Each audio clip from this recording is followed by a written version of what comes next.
किसान दोस्तों, गेहूं की फसल में दूसरी यूरिया खाद कब डालें और दूसरी यूरिया खाद में ऐसा क्या मिलाकर डालें जिससे हमारी फसल की रुकी हुई ग्रोथ और कल्ले बहुत ही जबरदस्त हो जाएं। तो दोस्तों, दूसरी यूरिया खाद डालने का सही समय पानी लगाने से 1 से 2 दिन पहले हम डाल सकते हैं, अगर खेत में नमी बढ़िया बनी हुई है तो।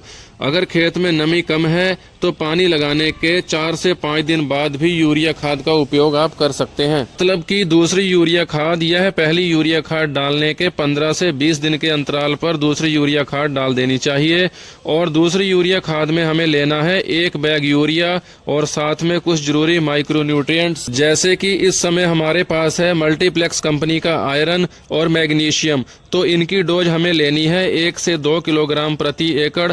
और इसके अलावा अगर हमने अपनी गेहूं की बुआई करते समय पोटास का प्रयोग नहीं किया है तो इसी यूरिया खाद में हमें पोटास भी जरूर डालनी है, जैसे कि यह है हमारे पास मल्टीप्लेक्स कंपनी की पोटास और इसकी डोज भी हमें लेनी है 4 किलोग्राम प्रति एकड़।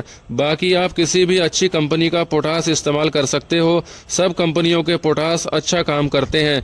बाकी हमने अपनी फसल के हिसाब से चेक करना है कि हमारी फसल को किस चीज की जरूरत है और हमें कौन कौन से माइक्रो न्यूट्रिएंट्स को अपनी फसल में डालना है। इसके अलावा गेहूं की ग्रोथ और कल्लों की संख्या कम लग रही हो तो फिर भाई साथ में हमें क्या करना है, तो साथ में हमें 1 ह्यूमिक एसिड लेना है, क्योंकि भाई दूसरी खाद तक हमें अपनी फसल का बहुत ही बढ़िया तरीके से सुधार करना होता है।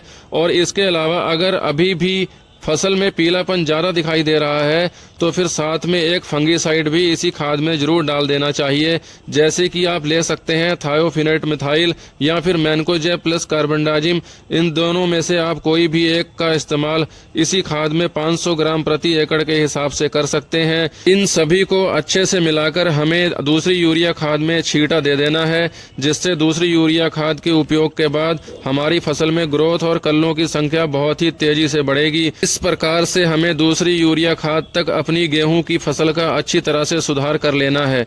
धन्यवाद किसान साथियों।